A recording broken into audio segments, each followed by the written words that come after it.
बिस्मिल्लाहिर्रहमानिर्रहीम।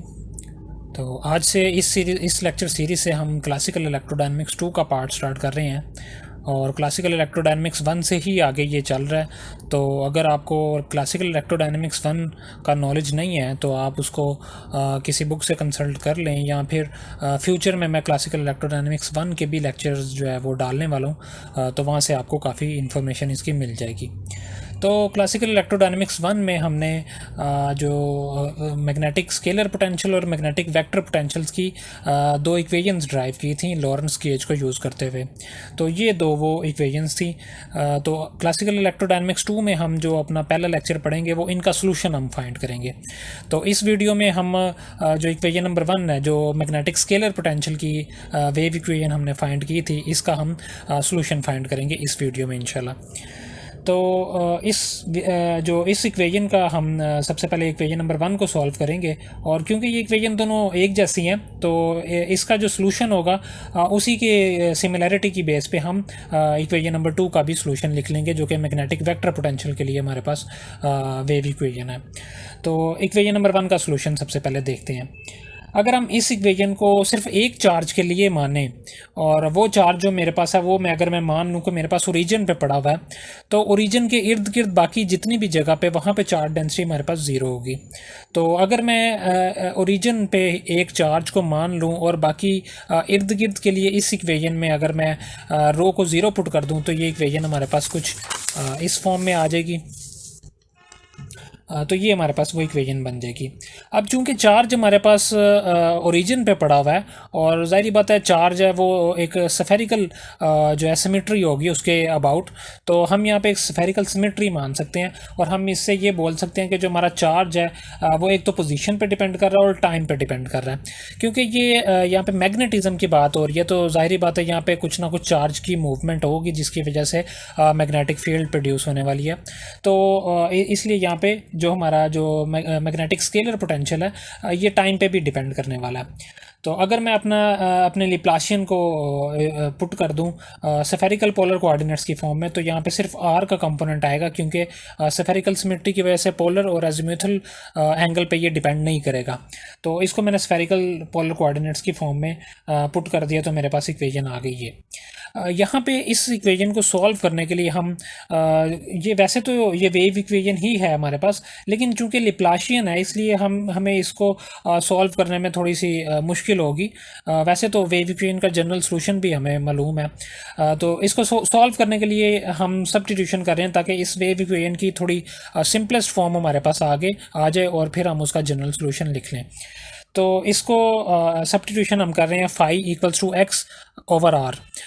ये भी हमारे पास आर और टी पे डिपेंड कर रहा है फंक्शन, और यहाँ पे भी हमने एक फंक्शन लिया जो कि आर और टी पे डिपेंड कर रहा है। सिर्फ इसमें एक आर जो है एक्सक्लूड कर दिया इस एक्स फंक्शन में से, हमने एक आर को एक्सक्लूड करके तो हमने यहाँ पे डिवाइड में लिख दिया। तो ये सब्स्टिट्यूशन हम यहाँ पे कर रहे हैं। तो सब्स्टिट्यूशन इसके अंदर करेंगे, इस इक्वेशन के अंदर पुट करेंगे, मतलब फाई का डेरिवेटिव लेंगे विद रिस्पेक्ट टू आर और इसकी जगह पे पुट कर देंगे, और फाई का डबल डेरिवेटिव लेंगे विद रिस्पेक्ट टू टी और हम इस इक्वेशन के इसमें पुट कर देंगे। तो हमारे पास ये सब्स्टिट्यूशन करने से कुछ इस तरह से ये बन जाएगी। तो जब आर के रिस्पेक्ट से हम इसका डेरिवेटिव लेंगे तो हमारे पास कुछ ये आएगा, क्योंकि यहाँ पे एक्स और आर दो फंक्शन है तो यहाँ पे प्रोडक्ट रूल लगेगा जब हम आर के रिस्पेक्ट से इसका डेरिवेटिव लेंगे। तो इस तरह से हमारे पास कुछ ये इक्वेशन आ जाएगी जब इसका डेरिवेटिव लेंगे। इसको हमने बोल दिया इक्वेशन नंबर 4। फिर इसी तरह से फाई का जब डेरिवेटिव लेंगे विद रिस्पेक्ट टू टी, तो 1 ओवर आर जो था एक्स के साथ वो एज इट इज़ आ जाएगा और एक्स का डेरिवेटिव आ जाएगा विद रिस्पेक्ट टू टी। और फिर क्योंकि हमें डबल डेरिवेटिव चाहिए तो फिर इसका सेकेंड डेरिवेटिव हम ले लेंगे। यहाँ पे मैंने स्केयर इसका मिस कर दिया शायद, तो ये मेरे पास सेकेंड डेरिवेटिव आ जाएगा with respect to t. Equation number 4 और 5 को हम पुट कर देंगे इक्वेशन नंबर 3 में जो हमने पीछे लिखी थी, तो उसके अंदर पुट करने से मेरे पास ये इक्वेशन आ जाएगी।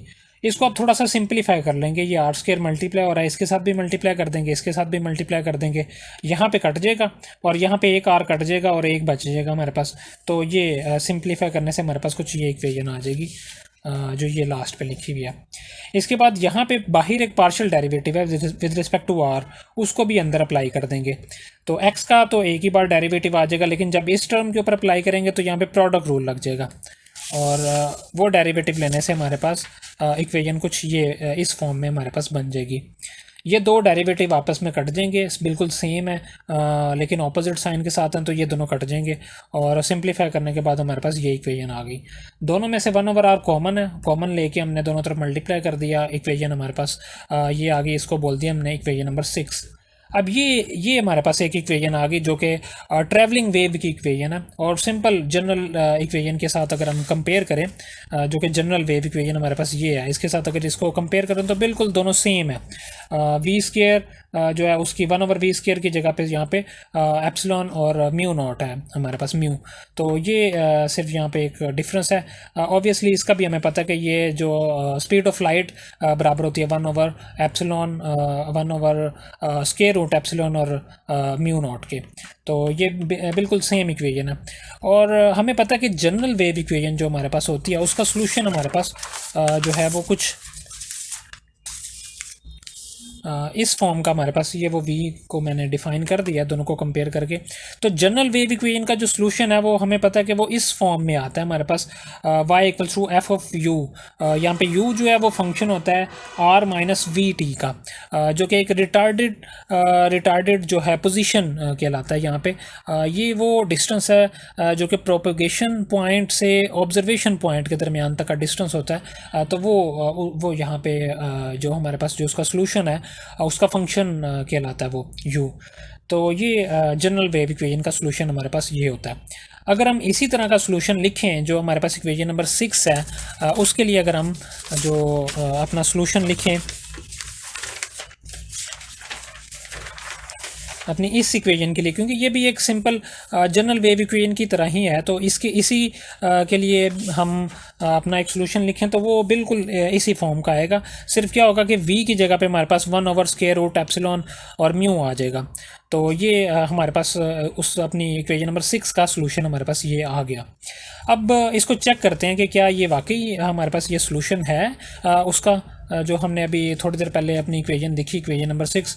तो किसी भी चीज़ को किसी भी सॉल्यूशन को प्रूव करने के लिए कि ये इस इक्वेशन का सॉल्यूशन है, आप इसको उसके अंदर पुट कर दें, उस इक्वेशन में पुट कर दें। अगर तो ये सेटिस्फाई करेगा तो ये उसका सॉल्यूशन होगा, अदरवाइज़ ये नहीं होगा। तो उस इक्वेशन में पुट करने के लिए हमें क्या करना पड़ेगा, हमें डेरिवेटिव लेना पड़ेगा, क्योंकि इस इक्वेशन में हमारे पास double derivative with respect to r और double derivative with respect to t है, तो वो हमें जो है उसके अंदर पुट करना पड़ेगा। तो f का हमने डेरिवेटिव ले लिया विद रिस्पेक्ट टू r, और यहाँ पे चेन रूल यूज़ कर रहे हैं हम। पार्शियल f को डिवाइड कर दिया पार्शियल u से, और पार्शियल u को डिवाइड कर दिया पार्शियल r से। चेन रूल यहाँ पे हमने बेसिक यहाँ पे यूज़ किया।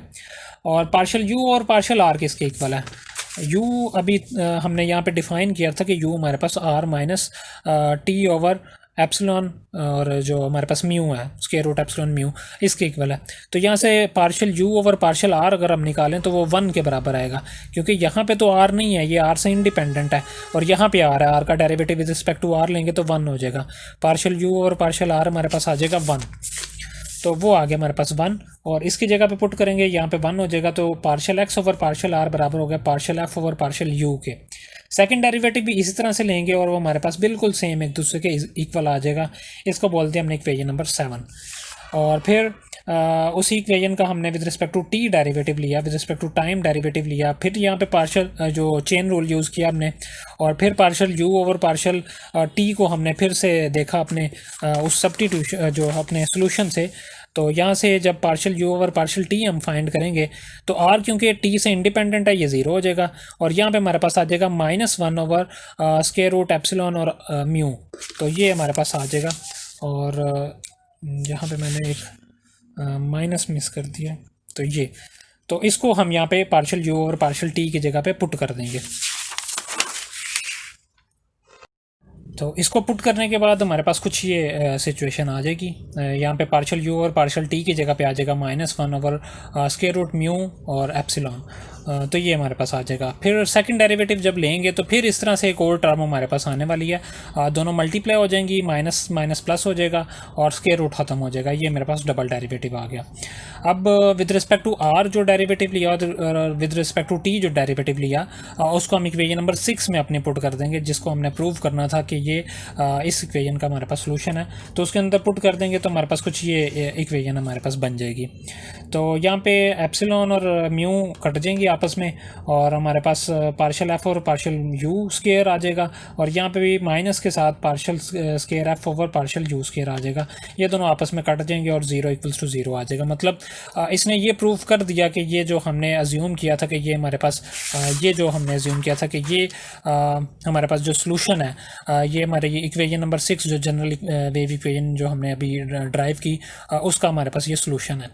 इसी तरह से ये भी हमारे इक्वेशन नंबर 6 का सोल्यूशन है, लेकिन ये जो सोल्यूशन है ये रिप्रेजेंट कर रहा है कि जो हमारे पास जो चार्ज पार्टिकल जो जो है जो हमारे पास रीजन जो हमने लिया हुआ है उससे आउटवर्ड वेव जो है वो ट्रैवल कर रही है, और ये या उससे डाइवर्ज कर रही है जो हमारी वेव है। तो ये जो सोल्यूशन है ये रिप्रेजेंट कर रहा है कि जो हमारी जो वेव है वो कन्वर्ज कर रही है toward the point of source. तो ये सोल्यूशन हम अपना यूज़ करेंगे क्योंकि हमारी जो वेव है वो डाइवर्ज कर रही है from the point of source. तो इस सोल्यूशन को हम निगलेक्ट कर देंगे और ये वाला सोल्यूशन हम यूज़ करेंगे। हमने सब्स्टिट्यूशन ये यूज़ की थी phi equals to x over r, तो एक्स जो कि हमने अभी फाइंड कर लिया इसका सोल्यूशन, तो वो अब यहाँ पे पुट कर देंगे तो हमारे पास ये एक सोल्यूशन आ गया, इसको हमने बोल दिया इक्वेशन नंबर 9। तो ये हमारे पास कंप्लीट सोल्यूशन तो नहीं है, क्योंकि हमने जो सोल्यूशन अपना जो हमने इक्वेशन मानी थी वो हमने रो इक्वल्स टू 0 किया था उसमें, और हमने अज्यूम किया था कि हमारे पास चार्ज जो है वो रीजन पे पड़ा हुआ है और इर्द गिर्द उसके कोई चार्ज नहीं है। तो उस अजम्पशन का ये सोल्यूशन हमारे पास आ गया। अब हम देखेंगे जो हमारे पास चार्ज पड़ा हुआ है ओरिजिन पे, उसकी वजह से पोटेंशियल हमारे पास क्या होगा।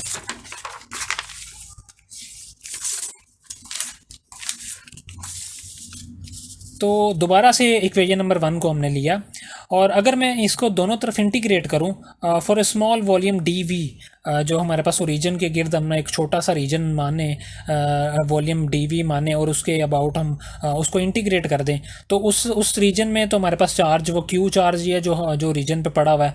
तो उसकी लेफ्ट हैंड साइड हमारे पास आ जाएगी कुछ इस तरह से। अगर हम इस दोनों तरफ इंटीग्रेट करें तो रो की जगह पे हमारे पास इंटीग्रेशन से टोटल चार्ज आ जाएगा, वो चार्ज हमारे पास ये क्यू टी, और यहाँ पे क्यू जो चार्ज है हमारे पास ये टाइम पे डिपेंड कर रहा है, क्योंकि ये जो है यहाँ पे कुछ ना कुछ चार्ज की मूवमेंट भी होने वाली है, क्योंकि हम यहाँ पे जो मैग्नेटिक स्केलर पोटेंशियल की बात करें और मैग्नेटिक फील्ड चूँकि यहाँ पे प्रोड्यूस हो रही है due to the movement of charge, तो यहाँ पे जो चार्ज है ये टाइम पे डिपेंड करने वाला है। तो ये बेसिक कुछ इस तरह से हमारे पास ये इक्वेशन आने वाली है।